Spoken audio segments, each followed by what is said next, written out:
Bonsoir à tous, bonsoir à toutes. On va pouvoir démarrer. Tout est en place, la technique est en place, le public est en place, les invités sont en place, tout va bien. Écoutez, je vous souhaite la bienvenue. Je suis ravi de vous accueillir pour cette conférence consacrée au sort des Rohingyas en général et en particulier des réfugiés Rohingyas au Bangladesh. C'est une situation dont on parle finalement très peu. En tout cas en France et en langue française en particulier. C'est évidemment un peu moins vrai en Asie et au Moyen-Orient. Reste que la situation des Rohingyas du Bangladesh, elle est peu discutée. Elle est de plus en plus au sein de MSF pour des raisons sur lesquelles on pourra revenir. Mais il nous semblait que c'était important d'accorder un temps de réflexion au sort de cette population.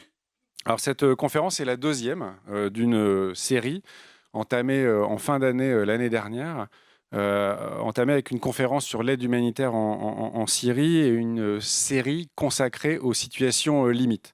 Alors qu'est-ce qu'on appelle les situations limites? Ce sont celles où l'aide humanitaire est empêchée, mise en difficulté, soit du fait des conditions de sécurité, soit du fait de la nature des régimes avec lesquels on interagit, ou alors soit du fait de la situation extrême des populations auxquelles on entend venir en aide. Et évidemment, ces différents critères ne sont pas mutuellement exclusifs. On l'a vu dans le cas de la série. On va revenir ici sur une série de questions qui font que le cas des Rohingyas rentre dans cette grille de lecture des situations limites. Les questions qu'on se pose s'agissant de l'aide qu'on apporte aux réfugiés Rohingyas au Bangladesh sont autant opérationnelles et pratiques que conceptuelles. Comment qualifier ce qui se passe pour cette population? Et on espère, à l'instar des autres événements qu'on organisera dans cette série de conférences consacrées aux situations limites, qu'un certain nombre d'aspects seront mis en discussion et que on pourra en éclairer un certain nombre par l'intervention d'invités que je vais vous présenter dans un moment. Alors, lorsqu'on évoque la situation des Rohingyas au Bangladesh, de quoi on parle? Il me semble que le retour est important dans la mesure où, encore une fois, il y a peu de discussions contemporaines sur cette situation, contrairement par exemple à la Syrie, avec un petit retour même rapide et utile. Donc depuis la fin des années 1970, la minorité musulmane rohingya de Birmanie a subi des vagues de répression et de violence, les obligeant à fuir à de nombreuses reprises vers, en particulier, mais pas seulement, on le verra, le Bangladesh voisin. En 2017, ce sont plus de 700 000 personnes qui ont trouvé refuge dans le district du sud du pays de Cox's Bazar suite à une campagne militaire d'une intensité sans précédent, qui en a suivi d'autres à la fin des années 70 et au début des années 90. Mais celle-ci a pris un caractère particulièrement violent, et là aussi on y reviendra. Ces 700 000 personnes et plus ont rejoint 200 000 réfugiés Rohingyas établis au Bangladesh depuis les décennies précédentes, issus donc d'exodes passés. En 2023, on comptait autour d'1 million de réfugiés Rohingyas au Bangladesh, répartis dans une myriade de camps, dans le sud du pays, donc, dont le plus grand camp de réfugiés au monde, à Kutupalong.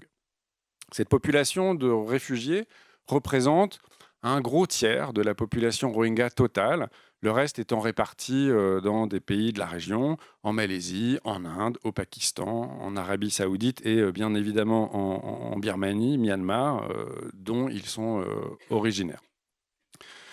Ce sont des gens qui ont été dépossédés de leur nationalité par le gouvernement birman, qui aujourd'hui sont empêchés de s'intégrer au Bangladesh et confrontés à la xénophobie, qui sont victimes de groupes politico-criminels dans les camps et qui subissent par ailleurs une baisse rapide des financements humanitaires destinés initialement à leur venir en aide. Alors dans ces conditions, évidemment, l'avenir des Rohingyas est plus qu'incertain. Sont-ils menacés d'extinction? Pour certains, la qualification de génocide est de mise. Pour d'autres, c'est davantage la dilution de leur identité qui est la question centrale. pour les Rohingyas que les autorités birmanes transforment par ailleurs en halogène à renvoyer, que les autorités bangladeshis transforment en halogène à renvoyer chez eux. MSF travaille avec cette population Rohingya depuis la fin des années 70, non seulement au Bangladesh, mais aussi au Myanmar et en Malaisie. À titre d'illustration, entre 2017 et 2023, le mouvement MSF a consacré 233 millions d'euros à des projets médicaux et humanitaires en direction des populations Rohingya. Pourtant, évidemment, la capacité de l'organisation à prendre en charge les besoins sanitaires de cette population est clairement insuffisante, tout comme celle du système humanitaire, incapable de faire mieux que d'assurer la survie biologique de ces populations. Donc voilà un petit peu le tableau bien sombre qu'on peut dresser de la situation. Et pour discuter de ces points et tenter à la fois donc, de poser un diagnostic, encore une fois, de situation et de proposer quelques pistes de travail pour les organisations humanitaires, donc, dont MSF, on accueille aujourd'hui donc 4 invités, dont 3 sont présents à mes côtés et une fera une intervention en ligne. Donc à ma droite, Raphaël Torlac est un ancien chef de mission de MSF au Bangladesh. Il a supervisé les opérations de l'organisation pendant une année, jusqu'en janvier 2024. Donc c'est tout récent. Raphaël a rejoint MSF en 2015. Raphaël, tu démarreras ce tour de table. Tu seras suivi par Émilie Medeiros, à ma gauche immédiate, qui est psychologue clinicienne, titulaire d'un doctorat en anthropologie psychologique. Émilie est la fondatrice de MANAS, qui est une organisation qui vise à fournir des éléments de compréhension sur les dimensions psychologiques de la production des violences de masse. Elle est l'une des principales autrices d'un rapport de recherche sur les conséquences physiques et psychosociales à long terme des violences sexuelles et sexistes génocidaires commises par l'armée du Myanmar à l'encontre des Rohingyas lors de sa campagne de 2017. On reviendra en détail, évidemment, sur ce rapport. L'intervention d'Émilie sera complétée par celle d'une responsable juridique de l'organisation Legal Action Worldwide, LAW, qui a commandité ce rapport. Juliana Laguna Trujillo donc, nous rejoindra par Zoom. Et enfin, donc, on clôturera ces prises de parole par une intervention d'Héloïse Voisin, qui est sociologue. Bonjour Héloïse, bonsoir. Héloïse est affiliée au Centre de recherche des études sociologiques et politiques de Paris. Ses recherches portent sur la violence sexiste à l'encontre des Rohingyas en Birmanie, Myanmar, en Malaisie et au Bangladesh, dans le contexte des migrations forcées et des situations humanitaires. Héloïse suit la situation, est en contact avec les Rohingyas depuis une quinzaine d'années. C'est une des rares spécialistes de la question, de la situation des Rohingyas en France. Donc je te remercie d'autant plus d'avoir accepté de faire partie de ce panel. Héloïse a été chargée de mission à Médecins du Monde entre 2020 et 2023 pour les projets de l'organisation au Bangladesh. Et par ailleurs, tu es l'auteur de As Husband, I Must Be Violent, qui est un article qui porte sur le continuum de la violence dans les migrations forcées et les politiques militarisées. Voilà un peu pour les invités du soir. On poursuivra comme à l'accoutumée par une série de questions avec vous, donc avec la salle. Une partie de l'audience est en ligne, donc on les accueillera pour des questions par chat.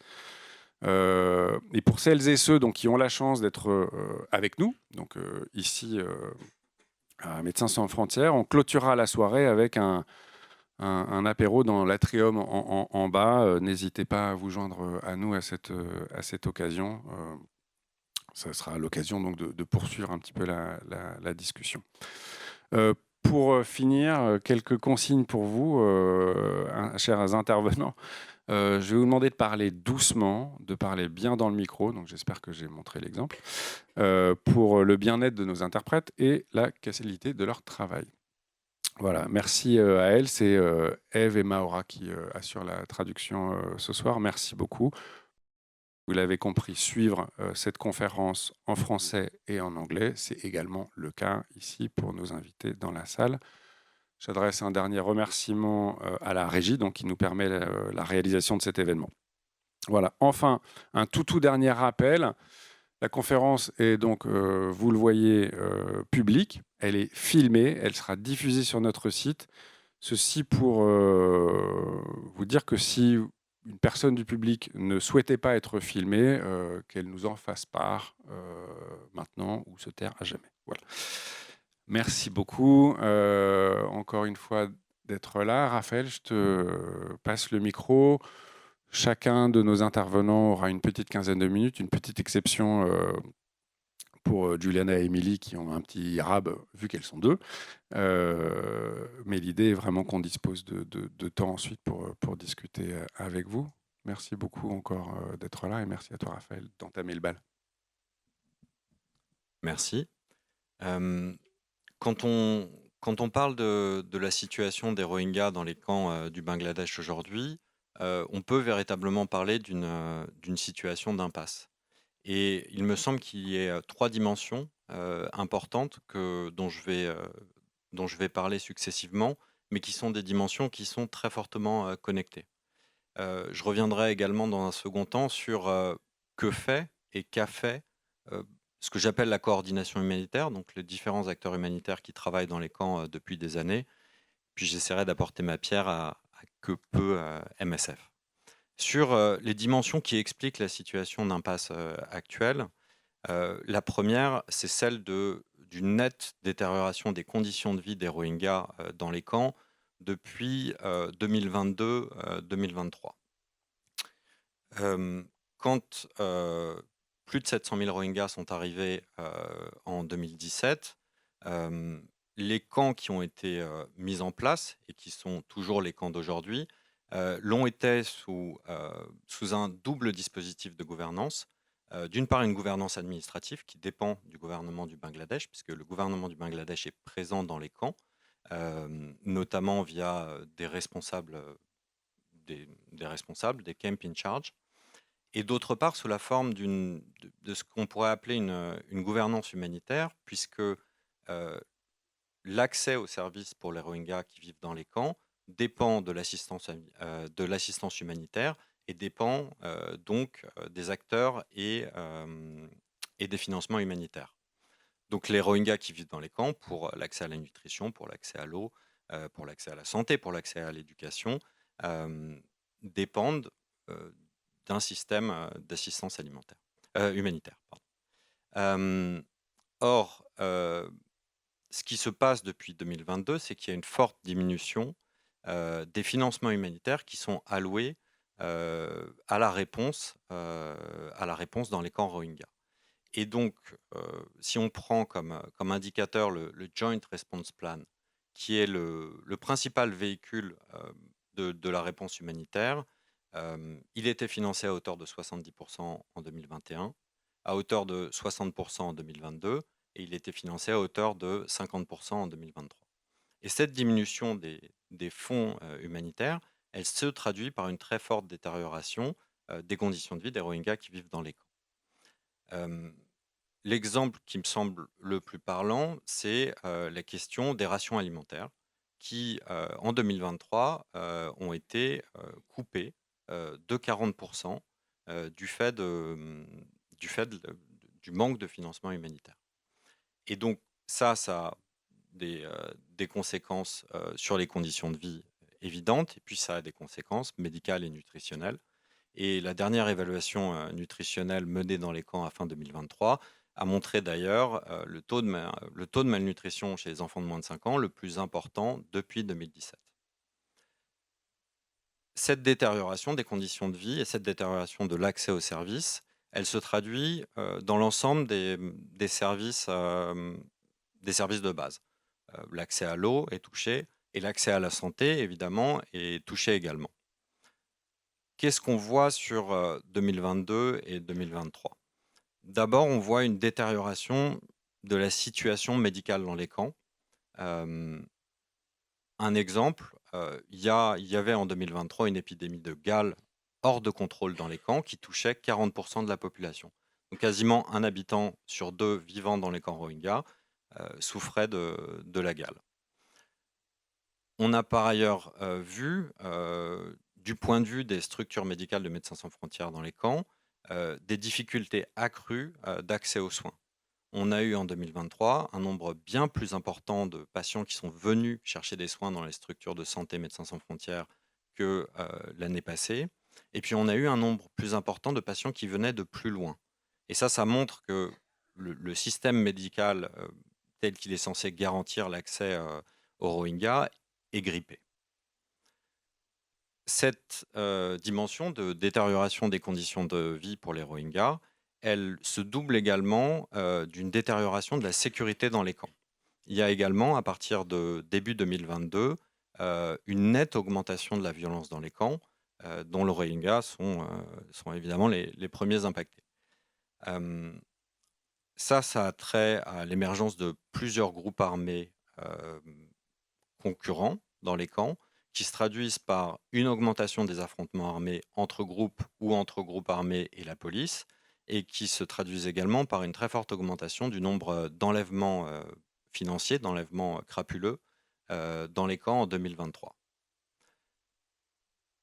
Les Rohingyas disent d'ailleurs, les patients qui viennent dans les structures Médecins sans frontières rapportent souvent la question de la sécurité, la question de la violence comme l'une de leurs premières inquiétudes, si ce n'est leur première inquiétude.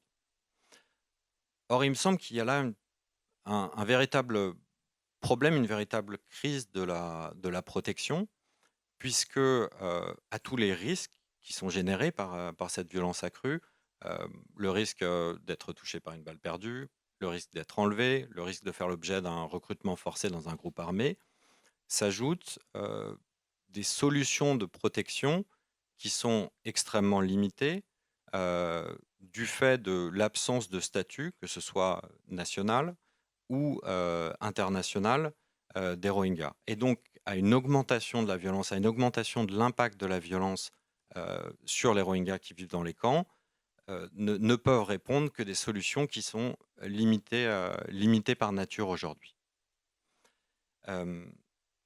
Troisième dimension, c'est la dimension de la mise à l'écart.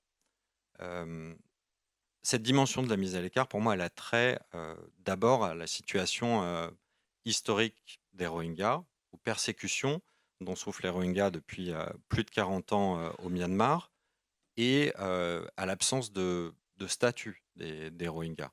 Donc, les Rohingyas sont une population apatride, puisque la nationalité leur a été retirée en Birmanie, au Myanmar, en 1982. C'est par ailleurs, les Rohingyas ne bénéficient par ailleurs pas du statut de réfugié, puisque le Bangladesh ne fait pas partie à la Convention de Genève sur le statut des réfugiés.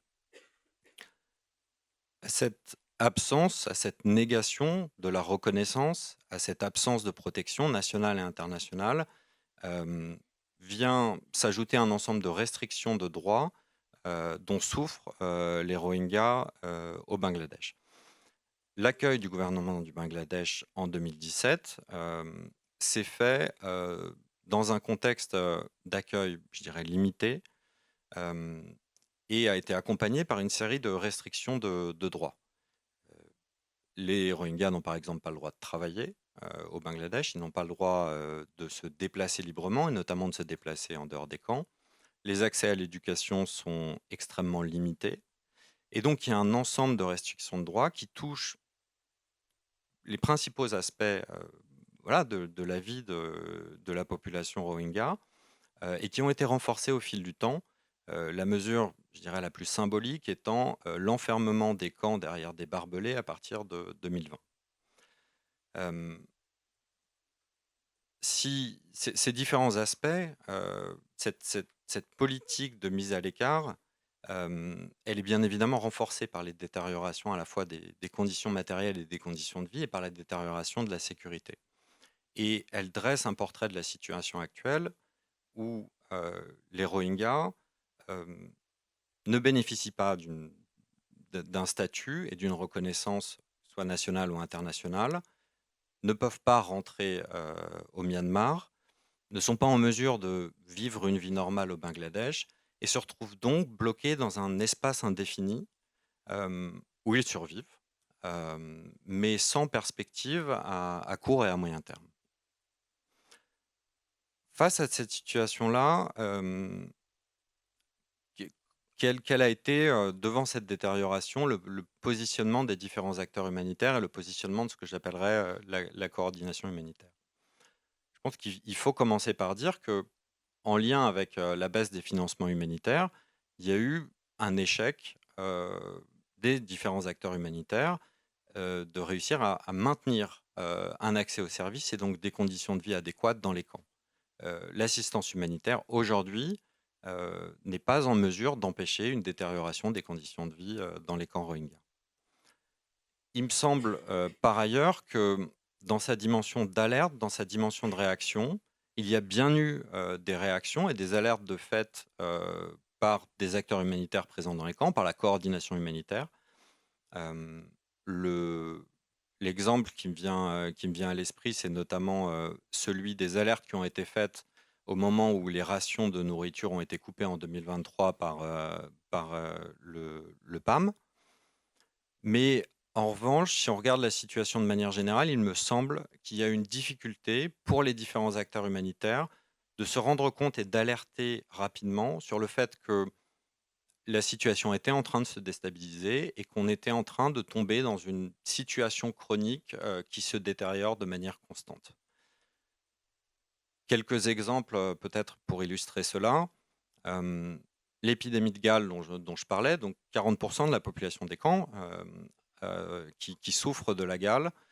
On a vu, dans les structures de Médecins sans frontières une explosion du nombre de patients qui cherchaient des soins pour la gale à partir de 2022, mi-2022 au plus tard.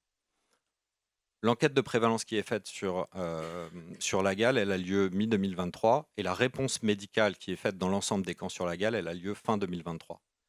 Donc pour moi, il y a il y a un retard à l'allumage, si je peux dire, sur la capacité à prendre en compte l'acuité d'une situation et à y apporter une réponse. Et je dirais la même chose pour la situation de la violence et de l'impact de cette détérioration de la situation dans les camps. C'est une situation qui commence également à mi-2022, si ce n'est un peu plus tôt. Or, à part quelques voix isolées, il y a un silence humanitaire sur la situation de la violence et sur la crise de la protection dans les camps Rohingyas jusqu'à fin 2023. Donc, il y a une nécessité de prendre en compte à quel point la situation s'est détériorée, à quel point la situation est aujourd'hui dans une impasse, et de pouvoir réagir plus rapidement et rediscuter et réfléchir plus rapidement à ce qu'est le futur de la situation des Rohingyas qui vivent dans les camps. Je rajouterai un dernier point sur le cadrage du dispositif humanitaire. Aujourd'hui, les objectifs, si je peux dire, qui sous-tendent l'assistance humanitaire dans les camps, c'est d'une part le maintien, le maintien des conditions de vie des Rohingyas qui y vivent, et d'autre part de travailler pour à terme un retour durable et volontaire vers le Myanmar. Or, il se trouve qu'aujourd'hui, si on regarde chacun de ces objectifs, ils sont marqués par des véritables limites. La détérioration des conditions de vie montre bien qu'on n'a pas réussi aujourd'hui à maintenir ces conditions de vie. Et la question d'un retour durable vers le Myanmar semble extrêmement compromise du fait de l'absence de solution politique, qu'elle soit internationale ou interne. Donc il y a une nécessité de rediscuter, il me semble, de réfléchir à quels sont les objectifs du dispositif qui est mis en place et à quelles solutions on peut trouver, en tout cas à court et à moyen terme, pour contrer la situation d'impasse actuelle. Sur la question de que peut MSF, elle s'inscrit pour moi dans ce que j'ai pu dire sur les questions de la réponse humanitaire et de la coordination humanitaire. Il y a en tout premier lieu une nécessité d'ajuster nos opérations médicales par rapport à la détérioration de la situation actuelle. C'est ce qu'on a essayé de faire en 2023 et c'est ce qu'il faudra faire en 2024. C'est évidemment un exercice d'équilibriste parce que dans des camps de cette taille-là, toute réponse est forcément coordonnée. Et si MSF a pu, la section française de Médecins sans frontières a pu augmenter ses capacités dans un certain nombre de domaines en 2023, elle ne peut le faire que dans un certain nombre de domaines. Et donc, il y a une nécessité de penser ça dans une logique de coordination. il y a une nécessité de pousser à un réengagement sur la question des Rohingyas qui vivent au Bangladesh. Un réengagement, il me semble, humanitaire, d'essayer de maintenir et si possible d'essayer de revenir à des niveaux de financement qui permettent le maintien de conditions de vie idoines. Euh, et il me semble enfin qu'il y ait une vraie nécessité de communication et de plaidoyer, à la fois de manière privée et de manière publique, et qu'il faille que celle-ci s'inscrive dans plusieurs dimensions. D'abord, la qualification de la situation. Je pense que les différentes dimensions que je mentionnais, celle de la détérioration des conditions de vie, celle de la crise de la protection et puis celle de la politique de la mise à l'écart, il est important de les envisager de manière conjointe. Il est important de penser la situation telle qu'elle est de manière conjointe aujourd'hui. Et il me semble aussi important d'essayer de faire évoluer la communication et le plaidoyer par rapport aux facteurs actuels et donc à cette diminution constante des fonds, à l'impossibilité à court terme d'un retour des Rohingyas vers le Myanmar et donc d'appeler à un réengagement des acteurs politiques et des acteurs diplomatiques pour questionner la situation telle qu'elle est et quelles solutions politiques et diplomatiques peuvent y être apportées. Merci beaucoup, Raphaël. Timing impeccablement respecté. Émilie, je vais vous passer le micro pour un petit retour en arrière, mais un retour en arrière qui n'est pas exempt d'analyse du présent, parce que l'enquête, elle a précisément, sur laquelle vous allez revenir, elle a précisément cherché à comprendre dans quelles conditions les conditions de la fuite créaient le présent et quelles conséquences à long terme on pouvait visualiser des violences qu'ont subies les hommes et les femmes Rohingyas en 2017. Merci. Oui, effectivement. Donc, je vous propose peut-être de mieux comprendre l'impact de cette histoire traumatique d'une partie des réfugiés pour essayer éventuellement d'informer et de quelques solutions pour MSF.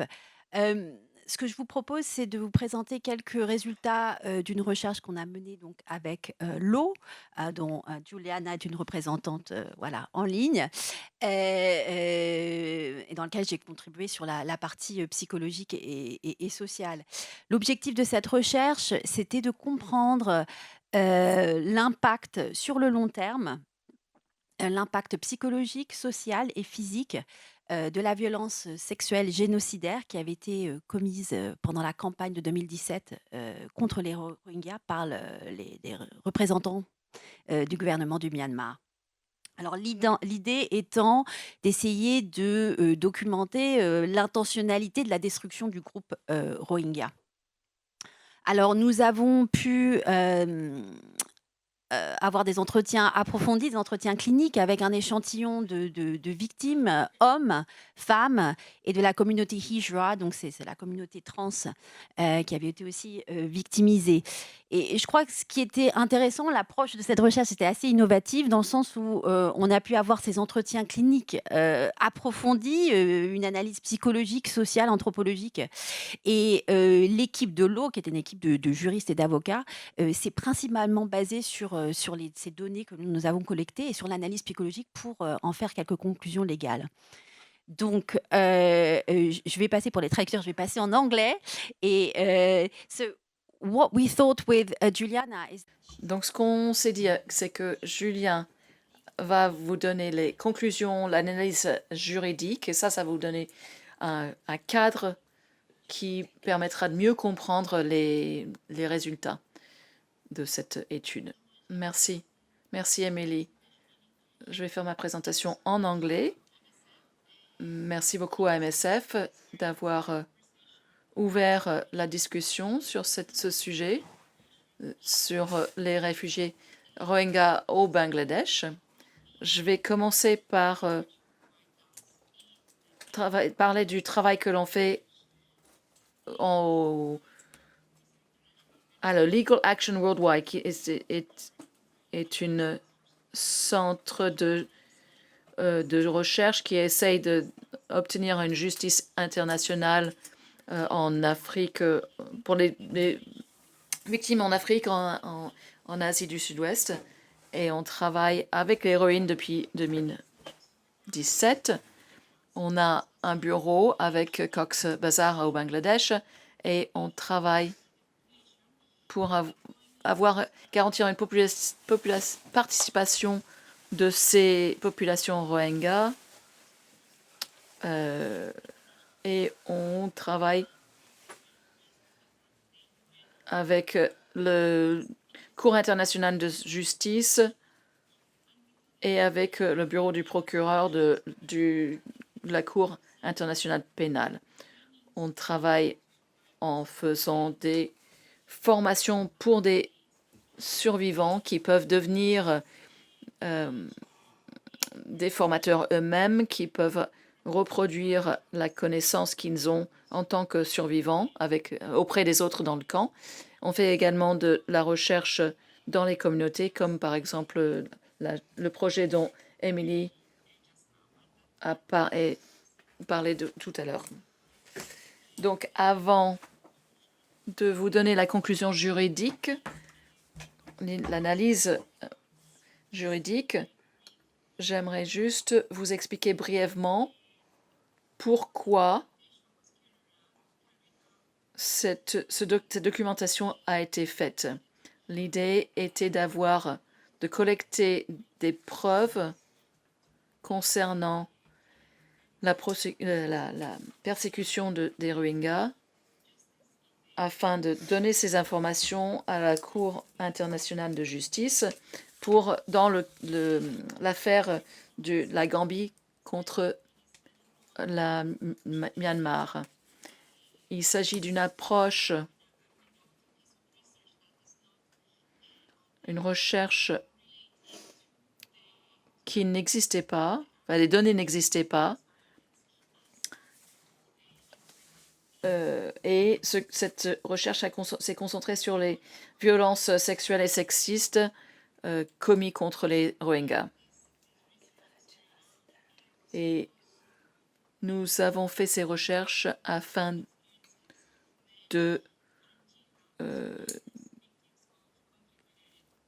d'étudier les expériences trop peu étudiées et les impacts sur les hommes et les Hijra qui ont survécu à ces violences.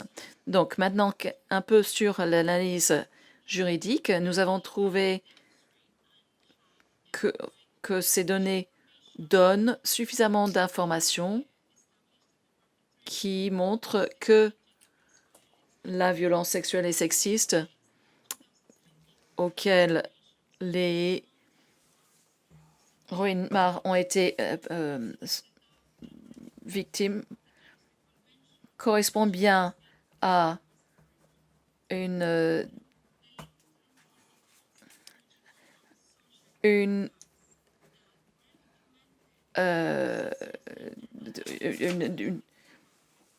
qualification de génocide suivant la définition des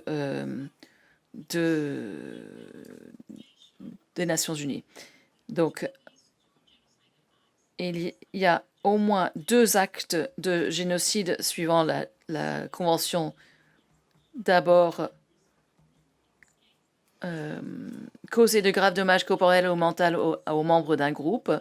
Et deuxième acte, imposer des mesures destinées à empêcher les naissances au sein de ce même groupe.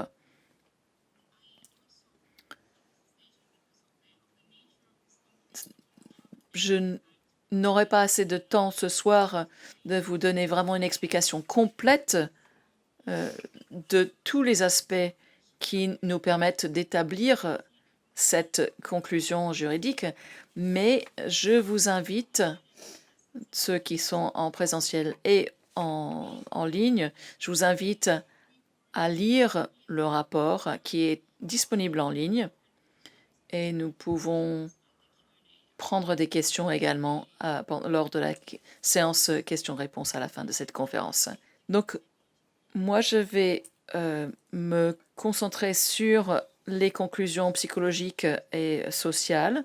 D'abord, pour commencer, je pense qu'il faut distinguer entre les violences contre les individus qui avaient un impact physique et psychologique, et la violence contre les individus, mais qui avait des impacts sur l'essence sociale, le fonctionnement de la société Rohingya. Quelques mots sur les blessures psychologiques. Comme disait Raphaël tout à l'heure, il est difficile de ne pas penser à cette souffrance psychologique sans penser à l'impact de toutes les années de discrimination contre les Rohingyas, les discriminations contre les Hijra qui étaient victimes d'abus depuis l'enfance. Mais il faut aussi penser à l'impact du fait de vivre dans la peur en permanence. Les Rohingyas parlent toujours de la peur que leur pire cauchemar allait se réaliser, et c'est effectivement ce qui s'est passé. Post-traumatic kind of clinical. Nous avons documenté des réactions cliniques typiques qu'on trouve dans ces cas-là. Et ce qui nous a frappé aussi, c'était que toutes les souffrances qu'on a pu documenter prenaient la forme d'une paralysie émotionnelle, affective, mais parfois aussi paralysie physique.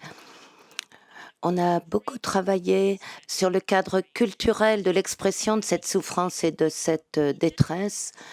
Et à travers l'identité de genre, la question de l'identité, on a pu qualifier ça de une détresse au-delà de la souffrance, des souffrances tellement intenses que beaucoup parlent de mort mentale. Je suis là, mais je ne suis pas vraiment là, je suis comme mort. Et vous savez, notre recherche a commencé il y a 6 ans déjà. Souvent,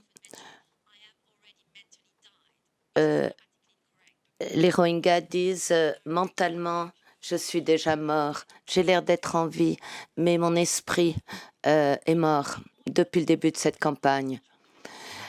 L'impact de ces violences sexistes et sexuelles sur les familles, leurs proches, on s'est aperçu que la manière dont étaient perpétrées ces violences sexistes et sexuelles bouleversait la filiation biologique des réfugiés de maintes manières et obligeait à une reconstruction de la structure familiale et affectait la capacité de donner naissance à la génération suivante. Cette expérience a donc détruit les relations biologiques des survivants à travers des grossesses forcées, l'incapacité à être fertile, l'incapacité à élever des enfants de manière à les maintenir en bonne santé, et puis aussi la peur d'avoir des relations sexuelles. Et ça couvre tous les cas d'identité de genre, bien sûr. Il faut penser à ce triptyque des blessures physiques aux organes génitaux et de reproduction, l'impact psychologique et l'impact social. La plupart des femmes sont ostracisées quand elles ont été victimes de violences. Elles sont victimes de violences domestiques, conjugales et abusées physiquement et verbalement. Ces 3 dimensions pèsent bien sûr sur la capacité à procréer et à assurer la génération suivante. Dans notre recherche, on a aussi réfléchi à ce qui les empêchait de veiller au bon développement de leurs enfants dans les premières années de leur vie. Souvent, ces femmes victimes étaient enceintes ou allaitantes ou avaient de tout petits enfants lorsqu'elles ont été ciblées par la campagne de la junte birmane. Et cela a compromis leur capacité d'allaiter, et puis aussi leur parentage, parce que en tant que parents, elles n'étaient pas en bonne santé mentale. Lorsque vous souffrez physiquement, psychologiquement, c'est très difficile de se rendre disponible pour élever correctement, pour offrir aux enfants tout ce que les enfants ont besoin pour bien grandir. Un autre élément qui mérite d'être qu'on y réfléchisse, c'est la construction culturelle autour du sperme des auteurs de ces violences et l'impact sur les survivants de ce symbole. Les auteurs des violences sexistes et sexuelles, l'agression sexuelle, c'était une manière de contaminer les Rohingyas et une pollution morale, une pollution qui les excluait de la communauté des Rohingyas. Elle n'en était plus des membres purs de cette communauté. Donc ce sperme, c'était une tâche de souillure, c'était une tâche sociale qui frappait les victimes. Et pour les survivants hommes, eh bien, eux aussi voyaient ce sperme comme une infection, que leur sang était empoisonné par ce sperme.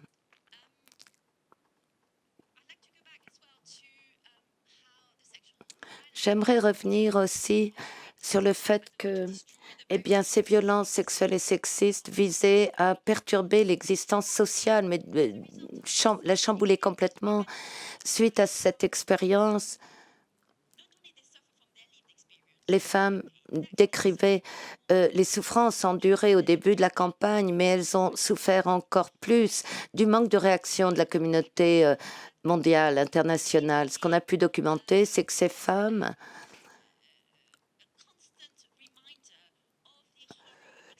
rappelaient constamment aux autres les souffrances qu'ils avaient endurées. Et pour le reste de la communauté des Rohingyas, ces femmes victimes de violences étaient des rappels traumatiques de l'incapacité de la communauté à protéger leurs membres et quelque chose qu'elles ne voulaient pas voir tellement c'était horrible. Ils ne savaient pas, bien sûr, gérer cela. Ça, c'est une dimension très importante et qui concerne, bien sûr, essentiellement les femmes survivantes de ces violences. Pour ce qui est de l'impact sur les enfants, la détresse post-traumatique rapportée par les parents, l'impact de toutes les horreurs que ces enfants ont vues, dont ils ont été témoins pendant cette campagne de haine et de nettoyage ethnique. Ils ont vu leurs parents transformés en victimes. Et puis, il y a eu tout le long voyage, la longue route vers le Bangladesh. Donc, ces enfants sont fortement marqués par tout ce qu'ils ont vu, tout ce qu'ils ont vécu et aussi par l'incapacité de leurs parents à les élever, à s'occuper d'eux et à leur apporter cette rassurance émotionnelle et cet ancrage émotionnel qui leur permet de grandir dans de bonnes conditions. Oui, merci Mickaël. Je vois que discrètement tu as regardé l'heure. Je vais conclure. Dernier point donc, l'impact sur l'existence sociale même des Rohingyas. Un élément qu'on a pu mettre en lumière, c'est la destruction de cette idée de destinée collective de cette communauté. C'est un peu ce que tu as décrit, Raphaël. Les Rohingyas se voient comme n'ayant aucun avenir, ils sont dans les limbes et leur communauté va s'éteindre. Et c'est une agonie, une souffrance extrême. Il n'y a aucune solution. Ils ne peuvent pas retourner au Myanmar. Ils sont enfermés dans les camps. Ils ne peuvent pas en sortir. Qu'en est-il de l'avenir de leurs enfants?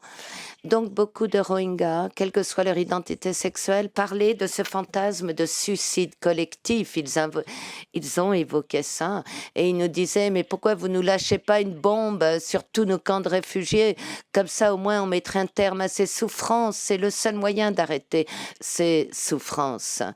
Et c'était un peu une manière de récupérer leur libre arbitre quelque part. Et des individus aussi nous disaient il faudra empoisonner l'eau pour qu'on meure tous puisqu'on n'a aucun avenir.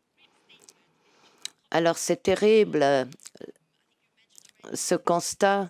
Pour les recommandations, vous avez parlé des services, la nécessité de services spécialisés au Bangladesh, notamment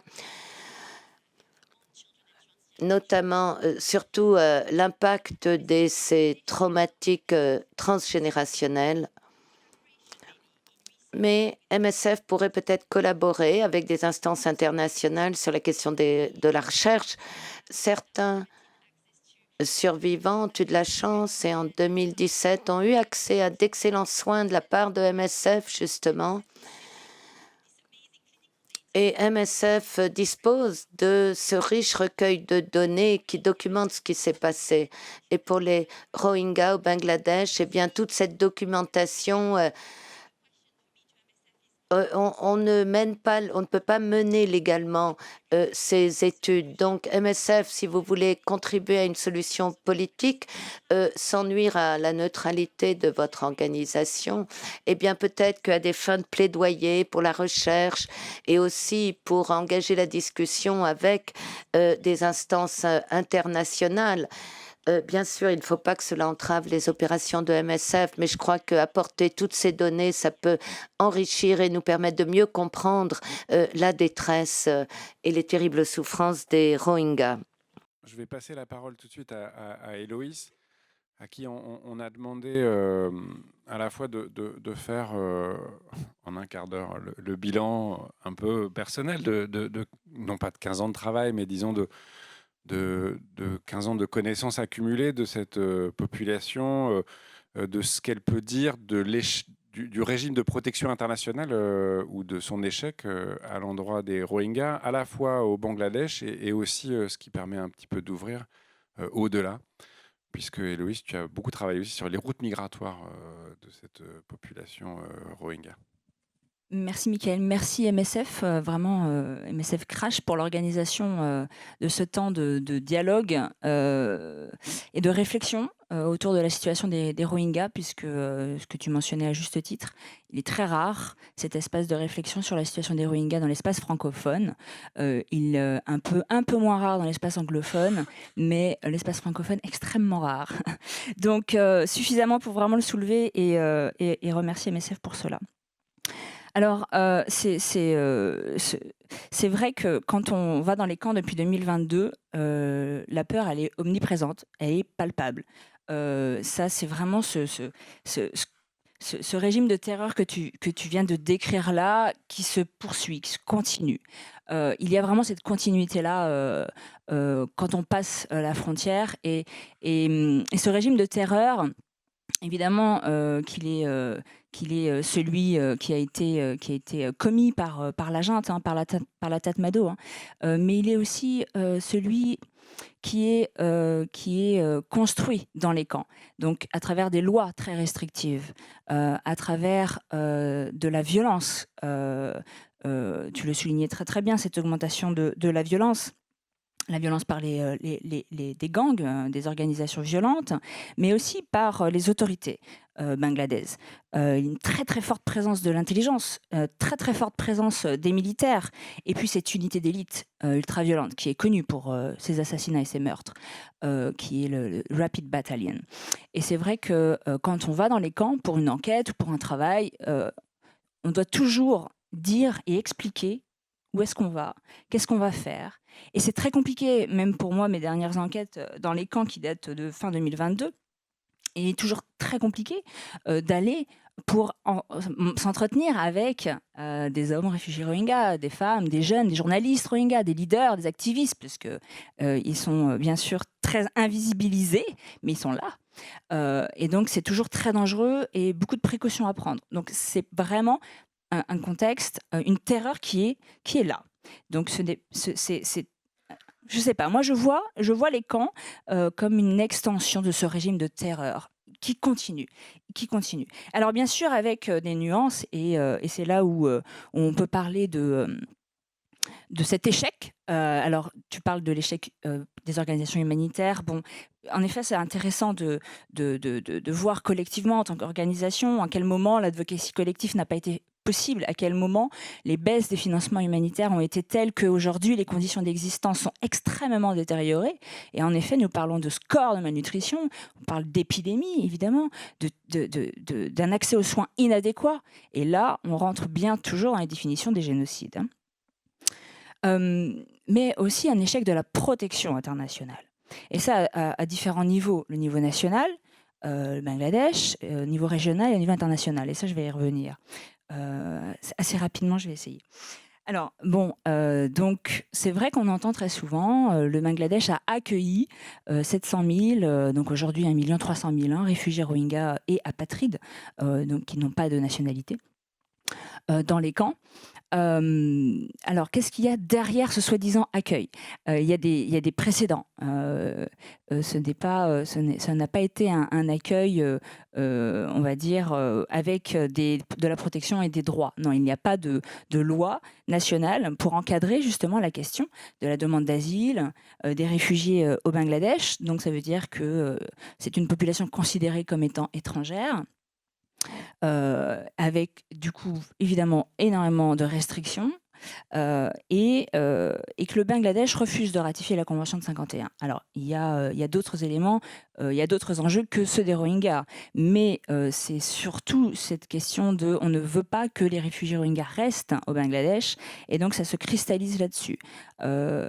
L'accueil il est temporaire, et ça c'est vraiment très important pour le gouvernement. Ce qui fait qu'avant 2017, le Bangladesh repoussait en mer des bateaux pour que les réfugiés ne traversent pas la rivière. Donc 2012, il y a eu la junte a déclaré l'état d'urgence dans le Rakhine en juin 2012, après des affrontements très violents à Mektila. Et donc des bateaux partaient. Et le Bangladesh a repoussé 16 bateaux comme ça en mer, une semaine avant la déclaration de l'état d'urgence, avec des déclarations du ministère des Affaires étrangères disant: nous, on n'accueillera pas plus de réfugiés Rohingyas au Bangladesh. C'est plutôt l'inverse. On est dans un processus de renvoyer. Et donc, si vous voulez, le gouvernement, il n'a pas changé de discours. Il ne cesse de répéter ça. Vous n'avez pas de place, vous n'avez pas de droit ici, vous ne resterez pas. Et donc, la seule option qu'envisage le Bangladesh, c'est le rapatriement. Jusqu'à aujourd'hui, de toute façon, là, il n'y a plus d'échange possible entre la junte militaire et le Bangladesh, mais pour autant, le gouvernement, lui, il n'envisage pas autre chose. Ils reprendront leurs discussions pour des plans de rapatriement dans le Rakhine. Ça, c'est une évidence. Sauf que ce qu'on voit là, c'est que dans le Rakhine, ça continue de se détériorer, qu'il y a encore là des très gros conflits actuels dans l'état de l'Arakan, avec bien sûr beaucoup de Rohingyas qui vivent dans des camps, donc à peu près 600 000 a priori, dans l'état de l'Arakan, mais qu'avec ces reprises de conflits entre l'Arakan Army et la junte, il y a des Rohingyas qui sont à la frontière pour traverser cette rivière. Et là, en ce moment, le gouvernement bangladais dit: vous ne rentrerez pas. Donc ils sont bloqués là, à la frontière, et vous ne rentrerez pas. On ne peut pas accueillir plus de réfugiés Rohingyas. Donc, il faut bien mettre en perspective là que ce qui se passe au Myanmar ne s'améliore pas du tout, et que là, le Bangladesh ferme complètement toute cette frontière. Alors, ce qu'on voit aussi, c'est que ça commence à se traduire en matière de gestion des camps. Donc là, on a une politique hostile à l'accueil des réfugiés. Et donc, du coup, on voit que dans les camps, sont utilisées là deux techniques connues, ce qu'avait déjà fait le gouvernement du Bangladesh en 92, c'était de vouloir faire partir les réfugiés en utilisant deux techniques qui étaient de les affamer, donc de baisser les rations alimentaires pour les faire partir, et d'utiliser la violence. Et donc là, ce qu'on voit, on entend un moment le ministre des Affaires, de Home Affairs au Bangladesh dire: il faut baisser les rations alimentaires parce que les femmes réfugiées, elles font des enfants, c'est dans les communiqués, elles font des enfants pour avoir une ration alimentaire supplémentaire sur leur carte. Donc il y a ce discours populationnel-là, avec des pressions exercées sur le PAM pour en effet, que l'agence diminue les rations alimentaires, parce que le PAM disait non, c'est pas possible, il y a déjà des taux de malnutrition, etc., ce n'est pas possible, sauf que depuis, il y a les baisses des financements alimentaires, et que le gouvernement de Bangladesh ne va pas assurer les mêmes rations alimentaires. Donc il y a en effet une baisse des rations alimentaires. Donc ça, du coup, ok, ça on le connaît, ça se reproduit là. Et cette violence qui est utilisée dans les camps, qui était également la technique utilisée. Donc, quand même, hein, il faut le rappeler, hein, donc ça s'est soldé en 1994 par des rapatriements forcés, hein, et 20 000 morts de faim dans les camps. Voilà, donc c'est un antécédent connu. Le Bangladesh connaît. Donc, c'est pourtant ça qui est en train de se laisser largement prévoir, quoi. Donc, on est vraiment sur une gestion des camps militarisés, en effet, hein, avec des dispositifs de base militaire, des barbelés, des commissariats, beaucoup d'hommes en uniforme, des contrôles stricts sur les mouvements des réfugiés, même entre les camps d'ailleurs, et puis toute cette rhétorique de menace.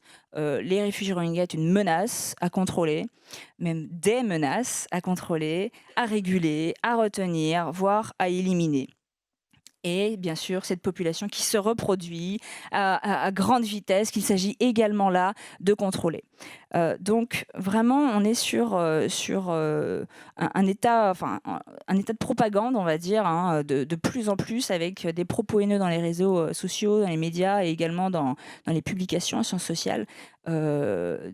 Anthropologie, chercheurs en sciences politiques, quand on regarde vraiment la production scientifique au Bangladesh, on retrouve tous ces discours-là de propagande et de fausses informations relayées dans les articles, où ce sont des chercheurs qui tentent d'expliquer en quoi le gouvernement a raison de ne pas vouloir accueillir les réfugiés rohingyas. Donc on est vraiment à un niveau assez compliqué. Et puis, bien sûr, il y a des enjeux sous-jacents très importants, qui est celui de la stabilité de la région, parce que le gouvernement du Bangladesh est très préoccupé par ce qu'il nomme le fondamentalisme religieux, avec des groupes et des réseaux grandissant dans le pays. Donc ça, le gouvernement est vraiment très, très inquiet de cette situation-là. Et ce qu'il voit aussi, c'est que ce sont des groupes armés, violents, qui sont présents dans les camps et qui recrutent dans les camps. Donc c'est ça aussi, c'est que les camps représentent un terrain de reproduction de jeunes recrues. Et ça, j'en parlerai aussi tout à l'heure, mais c'est quand il n'y a pas d'espace politique et qu'il n'y a pas d'option pour revendiquer ses droits, pour discuter de la situation, etc., eh bien, ça peut être une option là, en fait, envisagée de se dire, eh bien, je vais aller me défendre. Je vais envoyer un membre de ma famille. Je vais aller financer des armes. Il y a aussi cette radicalisation de la violence qui peut s'observer là. Donc là, nous sommes sur un contexte qui est très, très, très compliqué, dans une zone avec des risques climatiques très importants aussi. Donc c'est ça, c'est une région aussi qui a des grands enjeux sur l'environnement et les migrations. Donc voilà, c'est ça aussi, c'est que quand on déserte, quand nous sommes acteurs humanitaires et qu'on part, qu'on déserte, qu'on ne sait pas quoi documenter, qu'on s'en va, il y a des baisses de financement humanitaire, et avec des grands enjeux comme cela, ça va être ça aussi, ça va être d'être rattrapé par la situation.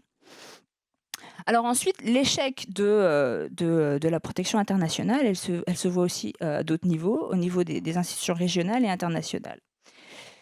Donc bon, le Bangladesh ne fait pas partie de l'ASEAN, hein, donc c'est l'association des États de l'Asie du Sud-Est, qui a des processus en place pour parler des droits humains, etc. Le Myanmar en fait partie, lui, de l'ASEAN. Mais l'ASEAN ne s'engage pas sur la question des Rohingyas, ne s'engage pas sur la question des droits humains dans la région. Ce qui fait que la question des Rohingyas n'est pas mise sur l'agenda et n'est pas discutée. Donc la responsabilité de protéger, qui repose sur chaque État, là, elle n'est pas mise sur agenda par l'ASEAN. Et donc le Myanmar est présent dans les sommets de l'ASEAN, la junte, mais davantage pour discuter d'autres enjeux davantage économiques. Et ce qu'on voit aussi, c'est que la Chine, qui est le pays voisin, a beaucoup d'investissements économiques au Myanmar, Et l'ASEAN voit la Chine un peu en compétition également. Donc, il ne s'agit pas de perdre ou de mettre des sanctions à l'encontre de la junte du Myanmar à risque de devoir perdre aussi des investissements économiques dont plusieurs membres de l'ASEAN ont dans ce pays-là. Donc ça, c'est vraiment à comprendre également dans le fait que ça ne soit pas une question pour l'ASEAN et que ça ne le sera pas si rapidement. Et puis bien sûr que comme la situation en 2017, elle s'est énormément aggravée, là, ça nécessitait que la communauté internationale, donc les autres États, mais aussi les institutions intergouvernementales, exercent ces responsabilités de protéger les Rohingyas. Mais là aussi, pour prendre des mesures, des décisions importantes pour protéger les Rohingyas, le Conseil de sécurité, si c'était pour une intervention militaire ou des sanctions économiques ou un référencement à la Cour pénale internationale, ça nécessitait de voter. Et là, il y a un système de veto. Et c'est vrai que la Chine aurait de toute façon aurait utilisé ce droit de veto-là. Donc, au lieu de ça, l'accent s'est déplacé vers des efforts visant à garantir une aide humanitaire et non de trouver une solution durable et politique à la situation. Et cette aide humanitaire, comme on vient de le voir, elle a été, oui, là, en 2017, 2018, 2019, mais elle n'a pas duré. Donc, les Rohingyas fait partie de ces cas où il n'y a aucune résolution du Conseil de sécurité de l'ONU qui n'a été adoptée pour lutter contre ces crimes. Et puis aussi, on sait que la Tatmadaw, elle en est certaine que la Chine ou la Russie s'opposeraient à des sanctions avec leur veto. Et ça a encouragé la Tatmadaw dans son traitement des Rohingyas, dans sa politique de l'apartheid dans le Rakhine. Et dans les persécutions. Et moi, j'ai aussi envie de dire que quand on voit un tel désintérêt des États, quand on regarde par exemple 470 visas humanitaires en Australie pour des Rohingyas venant des camps depuis 2017, donc ça fait quoi? Ça fait 50 réinstallations par an. Voilà, pour l'Australie. Une vingtaine de réinstallations par an aux États-Unis depuis 2021, ce qui est absolument insignifiant. Ça, couplé, associé à des baisses de financement humanitaire très importants, ça marque un désintérêt assez total sur la situation des Rohingyas. Donc, quelle responsabilité a les États et l'ASEAN? Cette inaction, elle pose un certain nombre de questions. Parce que les effets de cette inaction se résultent par des épidémies, par des scores de malnutrition, par des incendies, y compris criminels, par des meurtres, par un accès aux soins inadéquat, une détérioration très importante des conditions d'existence et des interdictions de mouvement et autres mesures coercitives. Donc on parle de quoi? Est-ce qu'on parle de génocide? Non en termes juridiques, mais peut-être aussi en termes sociologiques et politiques. Le génocide d'une population au-delà des frontières, qui ne se termine jamais, comme une violence lente avec des dynamiques de cascade, mais vraiment marquée par la détérioration des conditions d'existence. Donc, face à l'absence de solution politique, dans l'absence d'espace politique, quelles sont les stratégies mises en place par les femmes réfugiées Rohingyas, par les hommes réfugiés Rohingyas? 3 minutes. Alors, pour les Hijra, donc les minorisés, les communautés de minorités de genre, Rohingyas, là, il y a peu de stratégies de sortie, j'ai envie de dire, parce que les persécutions, elles continuent, y compris sexuelles, elles continuent dans les camps.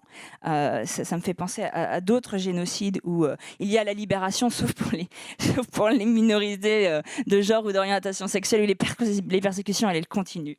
Mais du coup, on voit que les persécutions, elles se maintiennent pour les minorités. Et ensuite, qu'est-ce que l'on voit? Donc moi, je l'observe vraiment depuis 2011 et c'est aussi une réalité démographique.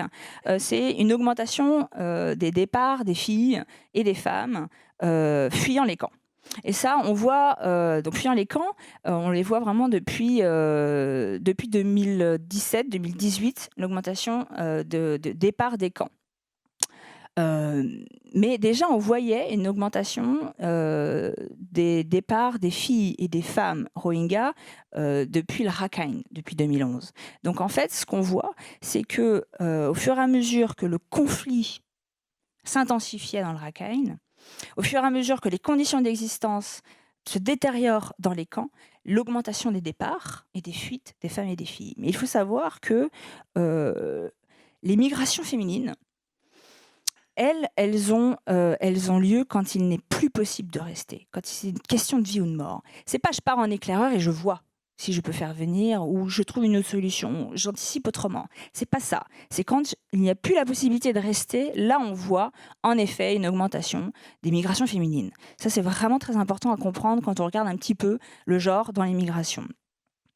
Donc en effet, très rapidement, les bateaux se sont adaptés et en ayant des toilettes à l'intérieur, etc., des plus gros bateaux et du coup, plus de femmes et de filles à partir. L'autre élément démographique très important, c'est pourquoi la Malaisie. Alors évidemment, il y a tout un capital social, mais il faut aussi savoir que la population réfugiée Rohingya en Malaisie est composée de 70% d'hommes en âge de se marier. Et il est important de se marier.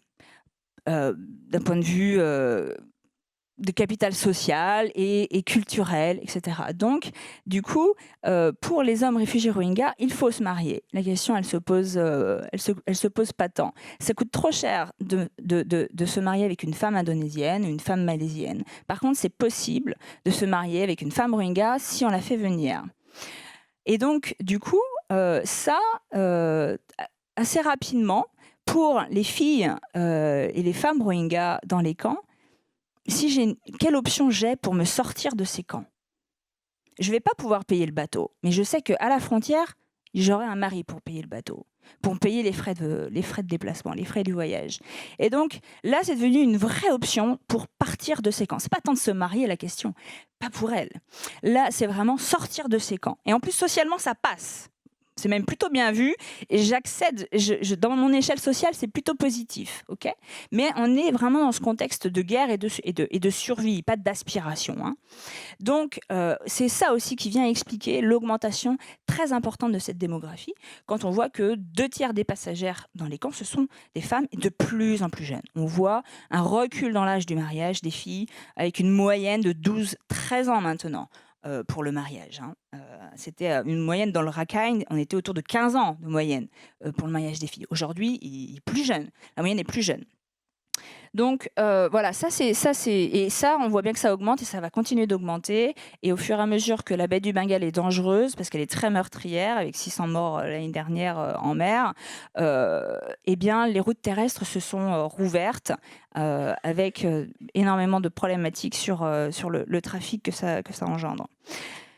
Et donc la dernière stratégie, puisqu'on est aussi à regarder, moi c'est ça aussi qui m'intéresse beaucoup, c'est de regarder le genre dans les masculinités, ce qui fait masculinité et quel sens je crée quand je vis ça, quel sens je mets sur ma vie, tout ça. Et donc c'est ce que me disaient lors d'enquêtes en Malaisie beaucoup d'hommes réfugiés Rohingyas, c'était le suicide collectif, quelque chose qui ressortait beaucoup, 2015-2016, puisque si je me suicide tout seul, personne n'en parlera, on s'en fiche. Puisque de toute façon, on veut nous tuer, nous, on va se tuer nous-mêmes, mais ensemble. Et collectivement, on fera parler de nous. Et ça, c'était quelque chose qui était vraiment assez important. Et c'est vrai que c'était aussi un discours qui ressortait beaucoup d'hommes qui avaient vécu la détention dans le Rakhine, avec tout ce que ça signifie au Myanmar de passer dans les centres de détention, dans les prisons.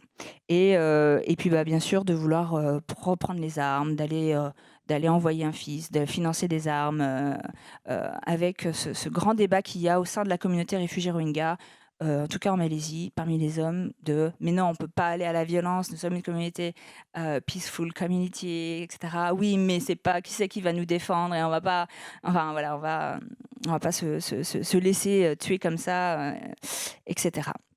Si j'ai une dernière minute, c'est la question de que peut faire MSF. Donc ça, le que peut faire MSF, moi tout de suite je me pose une autre question, c'est être présent pour témoigner dans ce contexte, est-ce que c'est un leurre? Parce que, je sais pas, c'est une vraie question que moi je me pose. Parce que qu'est-ce qu'on voit à Cox? Ce sont quelques ONG internationales qui restent, parce qu'il n'y en a vraiment plus beaucoup, il y en a énormément qui sont partis, il n'y en a plus beaucoup, et quand elles sont présentes, elles ne témoignent pas. Et quand elles essaient de faire un petit peu de monitoring, de protection, de faire remonter des incidents. On est à 3-4 là, on se partage les informations, on fait un rapport ensemble, on essaie de faire remonter quelque chose. Bah là, ce sont des advocates qui disent « mais nous on l'a envoyé au HCR, nous on l'a envoyé à la coordination humanitaire, pas de suivi, pas de retour, pas de remontée, pas de réponse. On a posé des questions, personne ne nous répond. » Donc il y a ça, c'est un fait. Les ONG nationales bangladaises, qui sont très nombreuses, qui sont présentes, mais qui, elles, ne peuvent pas témoigner. Ça, il faut le dire aussi, parce que c'est un État autoritaire, le Bangladesh, et c'est très compliqué. Donc, on est sur une coordination de la réponse humanitaire qui est contrôlée par les UN. On ne sait pas trop quel dialogue ces humanitaires ont avec les homologues, avec les autorités bangladaises. Il n'y a pas de négociation d'agenda avec les ONG nationales. Donc, des ONG nationales qui coûtent moins cher, ça tombe bien quand on est dans un contexte de baisse de financement humanitaire, mais qu'on doit faire quand même quelques actions. Eh bien, les ONG nationales, elles coûtent moins cher, donc elles exécutent. Sauf que les ONG nationales, elles feraient bien autre chose. Donc, c'est compliqué. Il y a des tensions entre ONG nationales et les UN. Et en tout cas, il n'y a pas du tout de localisation de l'aide et encore moins de consultation et de collaboration avec les personnes concernées, avec les réfugiés Rohingyas. Voilà. Bonjour, moi je suis étudiant, je ne suis pas interne à MSF, je viens parce que je prépare un exposé sur les Rohingyas pour tout vous dire. Et donc merci beaucoup pour cette conférence. Moi j'ai une question sur d'abord les violences au Myanmar depuis 2017. Est-ce que, donc on sait qu'il y a eu un déchaînement de violence en 2016 et 2017, est-ce que depuis ça continue? Est-ce qu'on peut encore, est-ce qu'il y a encore matière à parler de génocide actuellement? Où on en est en fait? Alors oui, de toute façon, c'est vrai que c'est la grande. C'est marrant parce qu'aujourd'hui, justement, je le disais tout à l'heure, mais aujourd'hui, au Conseil de sécurité, il y a une réunion sur la situation justement du Myanmar, et ça fait plus de 3 ans qu'il n'y en avait pas eu. Et c'est aujourd'hui, donc j'écoutais cet après-midi les différentes interventions et de qui parle de quoi et de comment et tout ça. Et donc c'est vrai que là, on se rend compte que tout de suite, il y a très très peu d'États qui posent juste le terme dans leurs interventions Rohingya, déjà. Voilà. Rien que ça, c'est un terme où on se rend compte qu'il y a comme une prise de position politique de la part d'un État qui va mentionner le terme Rohingya. Donc je crois que là, c'est un élément déjà de réponse. Et ensuite, bien sûr qu'il y a encore beaucoup de violence, évidemment, dans l'État de l'Arakan à l'encontre des Rohingyas. Pas que à l'encontre des Rohingyas, mais si là on prend ce qui est en train de se passer dans le conflit entre l'Arakan Army et la junte, même l'Arakan Army ne parle des Rohingyas en termes de Bengali. Ce sont des étrangers, d'accord? Il y a aussi du racisme là, à l'intérieur du pays, qui est très très très important. Donc même s'il y a par exemple l'Arakan Army qui reprend le territoire de l'Arakan, qui bat la junte, même si ça se passe là, les Rohingyas resteront très certainement enfermés en fait, dans les camps et dans les mêmes restrictions. Donc oui, bien sûr que les violences continuent et qu'on peut, oui, tout à fait parler de génocide, oui, ça c'est sûr, c'est une évidence ça. Bonjour, Jean Pasteur, médecin du Monde, je suis référent sur les enjeux migration. J'avais 2 questions, une pour Héloïse sur, tu mentionnais justement le passage de beaucoup plus de femmes sur les routes et maritimes et terrestres. On a aussi vu donc pas une augmentation, enfin bref, un viol quasi systématique des personnes, en tout cas des violences sexuelles contre les femmes et jeunes filles sur ces routes migratoires. Et je me demandais quelles pouvaient être les conséquences ensuite sur leur arrivée en Malaisie, notamment auprès des hommes qui les ont fait venir, en tout cas qui s'assurent que ces personnes-là viennent. Est-ce que ça peut conduire ensuite, une fois en place en Malaisie, à de l'ostracisation? C'est pas forcément quelque chose que moi j'avais pu voir. Je parle pas assez fort? J'articule pas assez. C'est assez fréquent. Désolé. Et donc ça c'était une première question, et l'autre c'était une question pour, alors c'est sur MSF plutôt là en Malaisie, mais il y avait une étude récente du Mixed Migration Center sur la question de la perception enfin en tout cas sur des questions qui ont été posées à des réfugiés Rohingyas et des réfugiés provenant du Myanmar non Rohingyas sur les sur l'assistance reçue lors de parcours d'exil, et j'étais assez étonné de voir que très peu de Rohingyas considéraient avoir reçu une assistance de la part des ONG.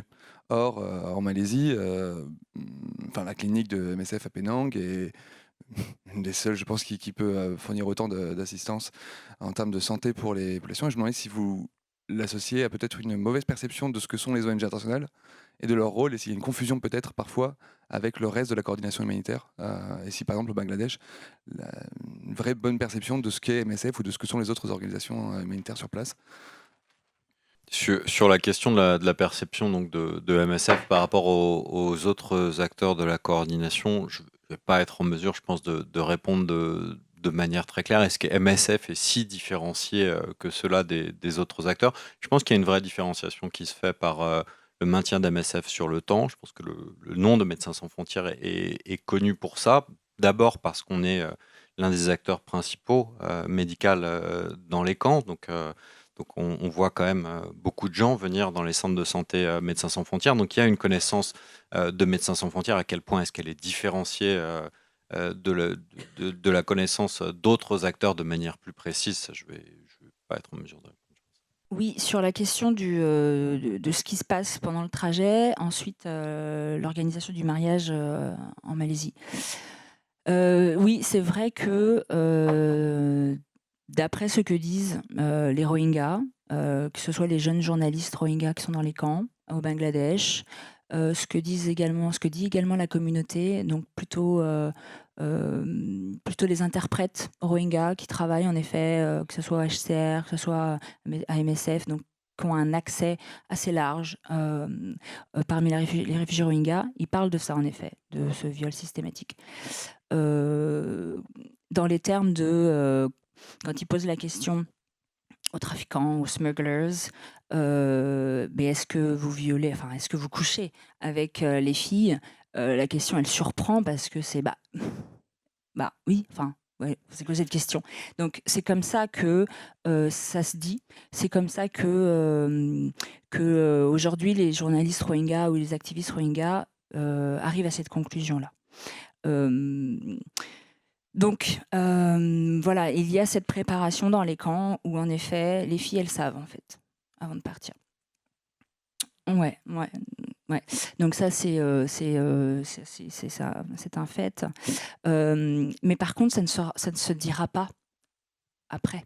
Donc même dans le cadre d'enquête, que ce soit de l'ethnographie ou même, je sais pas moi, un terrain d'enquête psychosocial ou quoi, c'est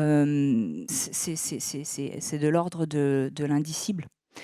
C'est l'invivable vécu. Ce que tu viens de dire, on est mort à un moment donné, là, mais on vit toujours avec ce truc-là, avec cet invivable-là qui ne se raconte pas. Et je fais comment avec ce truc-là? Donc, c'est vrai que ça fait vraiment partie... Alors, sans doute qu'on peut parler d'une construction d'identité avec ça, collective. Sans doute qu'avec du recul, avec du temps et de la recherche, peut-être que ça me fait penser à d'autres conflits plus anciens aujourd'hui où on parle de ça. Mais ensuite, alors, comment ça se passe pour l'organisation du mariage? Donc là, il y a les filles qui arrivent, qui sont à la frontière ou qui sont dans les plantations en Malaisie, près de Penang, Butterworth ou d'autres plus au nord. Et là, en fait, des hommes vont faire passer le mot. Il y a des filles qui sont arrivées. Donc, ils vont faire passer le mot là où il y a des hommes en fait qui bossent ou au marché, enfin au marché, vraiment au marché alimentaire, quoi. On va faire ses courses, quoi. Et donc là, ah bah tiens, si tu veux, il y a une fille qui est arrivée, elle est jeune, elle est plutôt jolie, etc. Puis il lui arrivait ça, donc tu la sauverais, tu la libérerais. Et en fait, ben, ça peut correspondre à un homme qui va se dire, bah oui, en fait, ok, bah oui, je vais la marier, ah bah oui, je vais la sauver. On peut aussi entendre ça, en fait, d'hommes qui se disent, bah oui, tiens, je vais la sauver, je vais me marier. Donc, ça se passe plutôt comme ça. Et en fait, ça a changé. C'était pas comme ça avant. L'organisation du mariage avec les migrations. Avant, les filles qui prenaient le bateau, donc elles savaient qu'elles n'allaient pas payer les frais du voyage, mais elles faisaient confiance à un villageois qu'elles connaissaient. Donc ça veut dire qu'il y avait un villageois qui était à Kuala Lumpur, par exemple, qui était un marieur. Ça s'appelle vraiment comme ça, un marieur. Et en fait, la fille du village va aller vers ce marieur-là qui est du village. Donc ça veut dire que j'ai confiance. Et puis ce marieur, lui, il connaît d'autres hommes Rohingyas pas loin du même village, en fait. Donc ça s'organisait un peu comme ça. C'est comme s'il y avait une sorte de réseau de confiance parce que on partageait quelques caractéristiques sociales. Comme appartenir au même village. Aujourd'hui, ça c'est plus ça du tout. Là, on est vraiment sur ce que me disent les hommes réfugiés Rohingyas quand ils sont choqués par la situation. Ils me disent non, là on fait notre marché. Là, on vient nous dire il y a des filles qui sont là en fait. Voilà. On n'est plus du tout sur les mêmes dynamiques. J'ai deux questions en ligne, mais je vais poser la mienne d'abord. Je vais en intercaler une à laquelle vous pourrez répondre plus tard. Parce qu'il a été un tout petit peu question, et assez rapidement dans le cadre de l'exposé d'Emilie et Juliana, de la plainte de la Gambie devant la Cour internationale de justice. Je serais intéressé de savoir un petit peu où ça en est finalement, ce processus. Ce dont on parle là, beaucoup au-delà des qualifications juridiques, de ce que individuellement on peut en penser, témoigne malgré tout là d'un processus lent et en accélération de destruction globale, politique, culturelle, sociale, démographique. Pas tant que ça, ils sont encore nombreux, mais en tout cas très clairement d'une espèce de dilution d'une identité. J'étais curieux de savoir un peu ce que la Cour de justice fait de ça aujourd'hui. Je ne sais pas si toi ou Juliana pouvez répondre à la question. Mais je vais lire aussi les deux questions qui me sont arrivées, puis on pourra traiter les trois questions ensemble. La première s'adresse plutôt à MSF, plutôt à toi, Raphaël. Quels sont les plaidoyers mis en place par MSF? Quelles sont leurs limites? Comment MSF peut faire la différence sur la situation au Bangladesh? Vaste question. Qu'avons-nous essayé au moins au niveau national et international? Ouais, c'est un petit peu une question un peu sensible en ce moment. Donc, peut-être Juliana, I don't know if you want to kind of comment on that. Ce que je comprends, Juliana, je ne sais pas si tu veux faire des commentaires là-dessus. l'équipe du procureur doit soumettre les dernières preuves. Et je crois que la date limite, c'est le début mai. Voilà, mais en termes des procédures, je peux laisser à Juliana. C'est vrai que c'est une question un petit peu sensible, donc je préfère pas faire de commentaires. Et je ne sais pas si Juliana, I don't know if Juliana, je ne sais pas si tu veux intervenir là-dessus en termes génériques pour rester prudente. Je peux seulement vous dire rapidement où on s'en trouve avec la procédure auprès de la Cour de justice internationale. C'est différent de l'investigation conduite par le bureau du procureur de la Cour pénale internationale. Là, la Cour de justice internationale se penche sur ce litige de allégation de violation des conventions internationales. Actuellement, le stade où nous en sommes, eh bien, les preuves que nous allons apporter de ces violations vont être examinées par le juge. Les auditions vont commencer bientôt. Émilie a raison, début mai, l'équipe juridique de la Gambie, qui a porté plainte auprès de la CGI et je travaille avec eux. Ils sont encore en train d'analyser les preuves que nous avons apportées, notamment à travers notre rapport. Donc, je ne vais pas entrer dans les détails juridiques, mais donc c'est en cours d'examen, toutes les preuves que l'on a collectées et ce qu'a dit déjà la Cour internationale de justice. Elle a rejeté les objections préliminaires du Myanmar. Le Myanmar ne reconnaissait pas la compétence de la Cour de justice internationale, mais pourtant la Cour est en mesure d'analyser ces violations par l'État du Myanmar des conventions internationales. Et bien sûr, on suit ça de très près. Michael, oui, bien sûr, on ne voulait pas tous les détails, c'est impossible, mais voilà, merci pour cette réponse, Raphaël. De plaidoyer, donc à la fois privé et public, même si du fait du nombre de dimensions de la situation actuelle, je trouve ça assez dur de les résumer de manière exhaustive, mais je vais parler de, je pense, 3 directions des efforts qu'on a pu faire sur l'année passée. Le premier, c'est d'abord l'appel au maintien des fonds, et donc l'appel au maintien des financements humanitaires pour éviter, en tout cas pour ralentir autant que faire se peut, la détérioration qu'on a vue sur les années 2022 et 2023. Donc là, on parle à la fois de communication, de communication publique, mais on parle aussi bien sûr d'une discussion avec les acteurs de la coordination humanitaire et puis de discussion avec les bailleurs institutionnels pour alerter sur les conséquences de cette baisse des financements.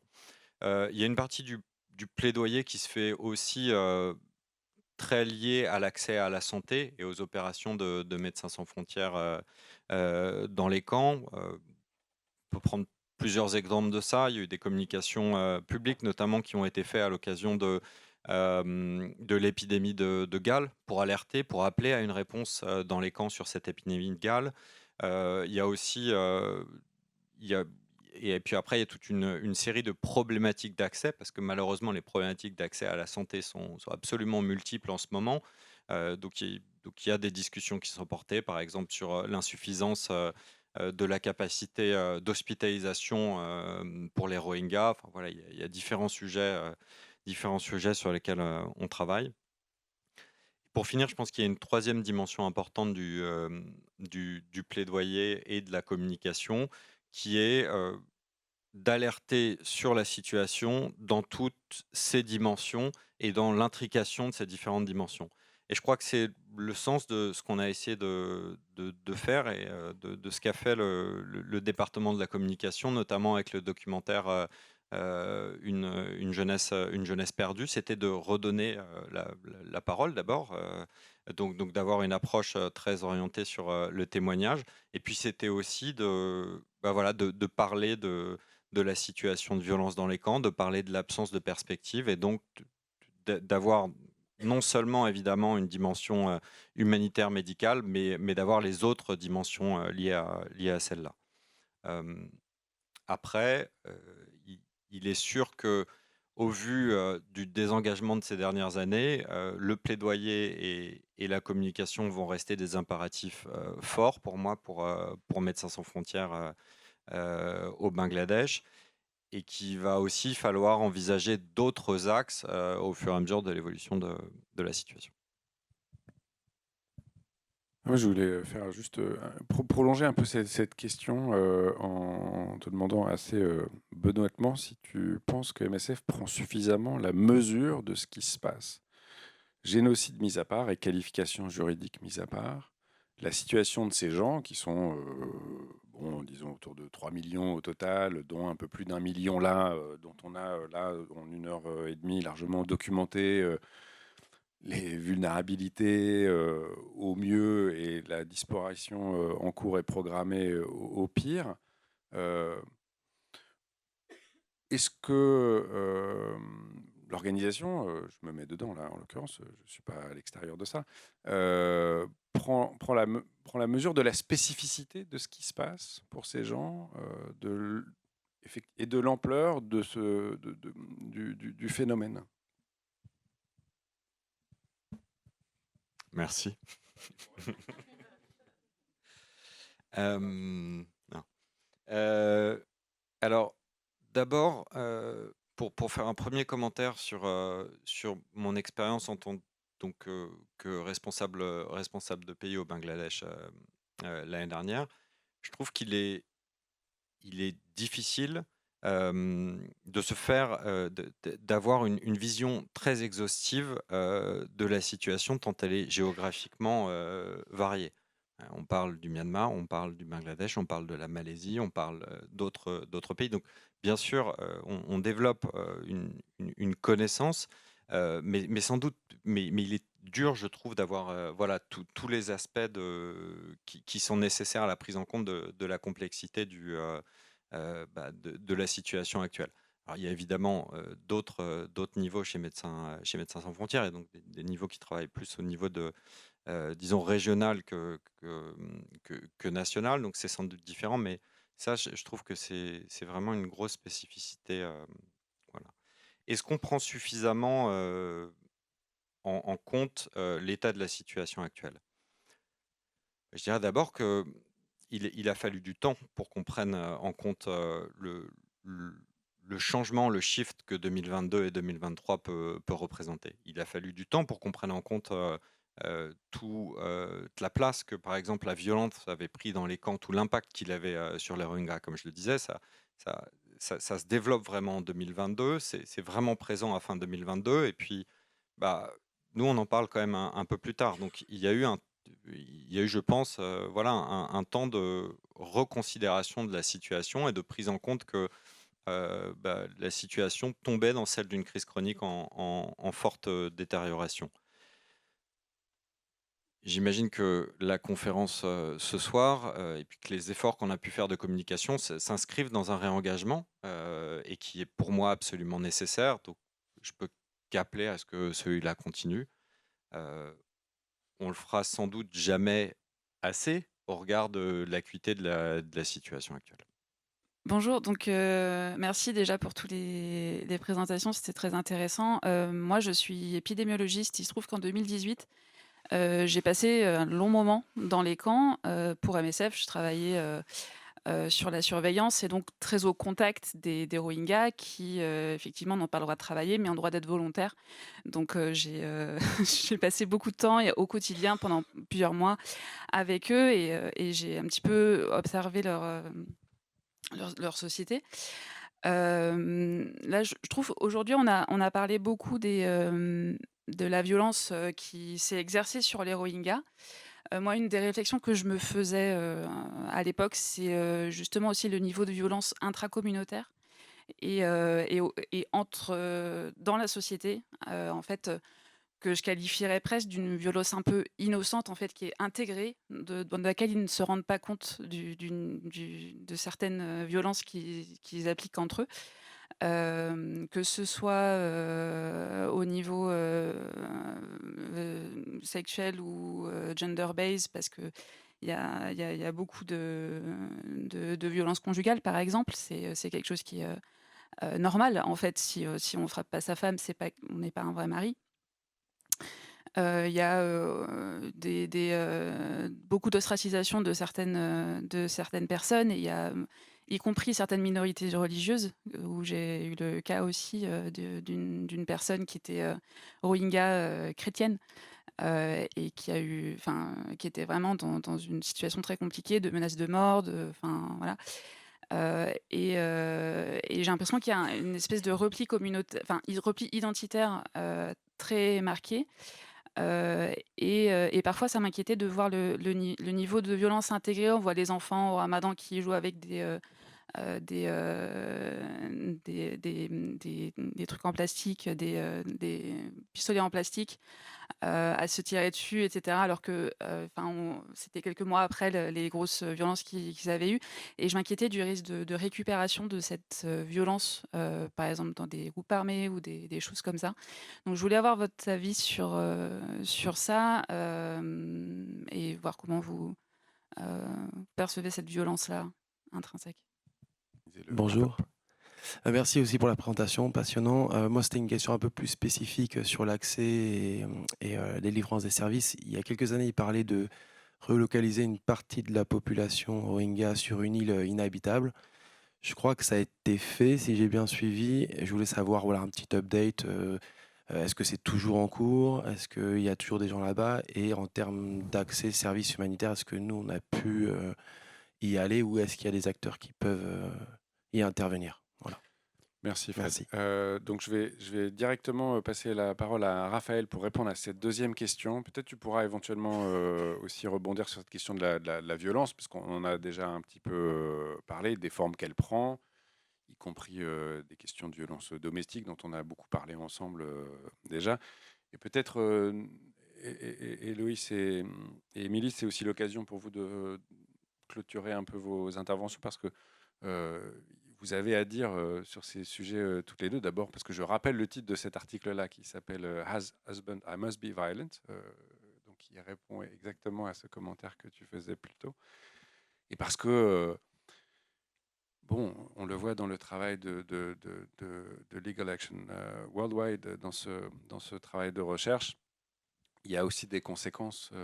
La société, elle porte en elle aussi les conséquences de la violence subie en 2017. Mais donc Raphaël, et puis vous deux ensuite. Merci. Donc sur Bhasan Char, qui est cette île sur laquelle il était question, et il y a eu un certain nombre de Rohingyas qui ont été relocalisés, donc installés. Donc il y a à peu près 30 000 personnes qui vivent aujourd'hui sur Bhasan Char, donc qui est une île située dans la baie du Bengale, et donc coupée de la terre, donc extrêmement isolée. Il y a des services qui sont présents, et il y a des acteurs humanitaires qui sont présents à Bhasan Char. Médecins sans frontières ne travaillent pas aujourd'hui à Bhasan Char. Il me semble que ce soit un sujet intéressant, parce que, bon, au-delà de l'absurdité de 30 000 personnes qui vivent coupées du reste du monde sur une île, Bhasan Char, ça représente une version, pour moi, aiguë d'une politique de mise à l'écart qui est aussi à l'œuvre dans les camps aujourd'hui. Et évidemment, il est plus facile de sortir des camps que de sortir de Bhasan Char, donc il y a bien évidemment pour moi une différence de degré. Mais en fait, la logique qui se joue derrière, c'est la logique de dire on va trouver une solution de mise à l'écart, de confinement, en attendant que les Rohingyas rentrent au Myanmar. Ce qui n'enlève rien de toute la difficulté qu'il y a, bien sûr, évidemment, au fait de vivre à Bhasan Char. Je ne sais pas si ça répond. Sur la question de la violence, dans les camps, il y a une situation de violence dans les camps qui aujourd'hui touche les Rohingyas, et dont une partie des perpétrateurs responsables sont également des Rohingyas. Quand on parle, par exemple, des groupes armés, on parle en partie de groupes armés Rohingyas. Donc il y a une violence qui est interne au camp. Après, moi j'éviterais quand même le terme repli communautaire, parce qu'il me semble compliqué de parler du terme de repli communautaire par rapport à une population qui est mise à l'écart dans les camps. Donc la mise à l'écart, le confinement, en fait, il est réalisé par des injonctions politiques, par des restrictions de droit. Donc la question du repli là-dedans, c'est d'abord une question je dirais, de volonté politique. Par ailleurs, on ne peut pas, pour moi, ne pas lier la situation de la violence qui donc se déroule dans les camps et et aussi avec certains responsables qui sont Rohingyas, sans l'allier à la fois à la dimension régionale. Les questions de trafic, notamment, qui ont eu lieu dans les camps et qui sont en partie à l'origine de la violence qu'on voit se développer depuis 1 an et demi, c'est des questions de trafic régionaux. C'est des questions de trafic qui existaient déjà avant 2017. Et c'est simplement, pour moi, parce que les camps existent dans cet ensemble régional et donc transfrontalier entre le Myanmar et le Bangladesh, qu'il y a une violence liée à ça qui se déploie également. Et on ne peut pas aussi ne pallier la détérioration des conditions de vie, l'enfermement, etc., aux questions de violence. Merci. Par rapport à votre question, je pense, ça me faisait penser peut-être à l'impact de la destruction sur le tissu social, en fait. Et je me disais que, en fait, ça me faisait penser au fait que un des éléments qui a été vraiment détruit suite à la campagne et toutes ces années de discrimination, ça a été à la capacité au groupe de pouvoir se soigner, de pouvoir se restaurer. Tous les groupes, tous les systèmes culturels, ils ont la manière, des moyens en fait de se reprendre, de guérir, d'offrir des espaces pour se retrouver, pour recevoir les souffrances des gens. On a des rituels, il y a des pratiques qui sont mises en place. Mais ça a été fondamentalement détruit. Et durant nos entretiens, beaucoup des participants ont parlé du fait que on est ensemble, mais en fait, on vit complètement séparément. On est juste des individus. Et ça, forcément, ça ne peut que mener à cette violence généralisée dont vous parlez, en fait. C'est une acceptation, une banalisation, en fait, de la violence, que ce soit dans le milieu conjugal, avec aussi la famille étendue, c'est très important, mais aussi avec la communauté. Donc moi, je vois ça vraiment en lien à cette incapacité justement de pouvoir, parce que le système de la structure, la structure fondamentale de la société Rohingya est débordée par la quantité, par l'énormité des souffrances qu'elle doit essayer d'absorber en fait. Et du coup, c'est ce qu'on a en résultat, c'est ce genre de positionnement et c'est cette explosion de violence dans le quotidien. Juste rapidement sur Bhasan Char, parce que oui, il y a 30 000 Rohingyas aujourd'hui sur l'île, je crois qu'on a 80% de femmes d'ailleurs sur cette île, mais ce qui est logique puisque ce sont des personnes pour la plupart qui ont été interceptées en mer. Donc c'était des bateaux interceptés et ensuite la Navy bangladaise les relocalisait de force, enfin voilà, il n'y avait pas d'histoire de voluntariness et tout ça, enfin voilà, ça c'est bon. Mais l'effet que ça a, donc oui, c'est sûr que si le gouvernement bangladais pouvait, à terme, leur projet, c'est de pouvoir relocaliser 100 000 personnes. Ça, c'est leur souhait court terme. Mais il y a eu beaucoup de mobilisation dans les camps, mais aussi avec un regard critique d'organisations internationales pour aussi dire attention en termes de possibilité de revenir sur le continent, en termes de voluntariness, etc. Où est-ce qu'on en est donc c'est pour ça que ça s'est arrêté. Et que de toute façon, il n'y a pas de nourriture sur l'île. Donc c'est très problématique pour les 30 000 personnes qui y sont. Mais l'effet que ça a eu, et moi je le mets en lien direct avec, c'est en fait ce qui s'est passé avec Bhasan Char.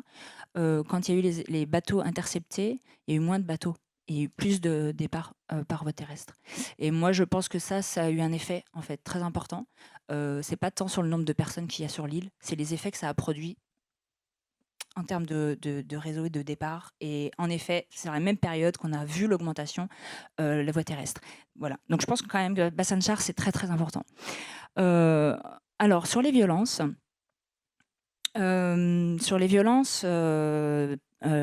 conjugales, mais pas que, aussi à l'encontre des partenaires intimes.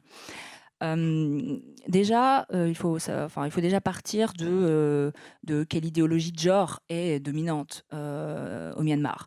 Donc, en effet, il y a vraiment ces rôles très binaires de protecteur, pourvoyeur et cet idéal de la femme birmane, domestique, etc. Donc, c'est vraiment très, très hiérarchisé. Et la violence, elle suit un schéma. Ça va pas être la même manière. Je vais pas être violent de la même manière contre ma voisine que contre l'épouse. Hein. C'est très organisé. Et moi, je dirais juste que ça se renforce. Donc, en fait, quand on regarde bien les violences de genre, qu'est-ce que ça a changé le conflit? Qu'est-ce que ça change les migrations? Qu'est-ce que ça change les camps dans les rapports de genre? Et qu'on regarde ça en termes de violence, on se rend compte que les violences et les inégalités existantes, elles se renforcent, elles s'intensifient, elles sont de plus en plus fortes, de plus en plus fréquentes. Et ça va en effet jusqu'au féminicide, ça c'est très clair. Il y a vraiment des féminicides, des femmes battues à mort par leur époux dans les camps, ça c'est clair. Mais aussi on voit que ça fait émerger de nouvelles formes de violence basées sur le genre. Donc en effet, les mariages d'enfants de plus en plus jeunes, les viols, les violences sexuelles contre les hommes, les garçons aussi dans des réseaux. Donc ça, ce sont les nouvelles formes de violence observées avec l'intensification du conflit, avec la détérioration des conditions d'existence. Donc, après, quand on regarde en matière de masculinité, qu'est-ce qui fait? Parce que la violence est un lieu privilégié pour la masculinité. Enfin, ça, je ne veux pas rentrer dans les études de genre, hein, mais ça se joue là aussi, en fait. Hein, c'est qu'est-ce qui fait que je suis protecteur? Je protège ma femme de quoi? Des autres hommes, de l'extérieur, etc. Donc, on va là réifier un certain ordre de genre qui est là. Et je suis Rohingya. Et ça, c'est de ma responsabilité. Et ça, c'est très important. Donc, peut-être que c'est ça, peut-être que tu as dû sentir ou observer quelque chose de fort, mais c'est juste que ce qui existe va être intensifié, va se crisper. Et en fait, les tensions, elles se crispent sur les relations de genre. Voilà. Mais parce que c'était là, hein, déjà. Hein. C'est juste devenu plus fort. Donc voilà, ça peut être pour le petit mot de pourquoi c'est si flagrant. Ouais. Donc merci à tous les trois. Merci aussi à Juliana qui est en ligne. Merci à vous d'être venus. Un petit mot rapide avant que vous vous leviez tous là d'un bond. D'abord pour rappeler ce film auquel Raphaël a fait allusion, qui s'appelle Rohingya, une jeunesse perdue, qui est donc produit par MSF, que vous pouvez voir sur le site internet d'MSF, qui est un beau documentaire d'une grande vingtaine de minutes. Voilà, je vous invite aussi donc à lire les articles et le rapport de l'eau dont il a été fait mention ici. Je ne ferai pas davantage de conclusions que d'habitude, donc vous resterez avec ça.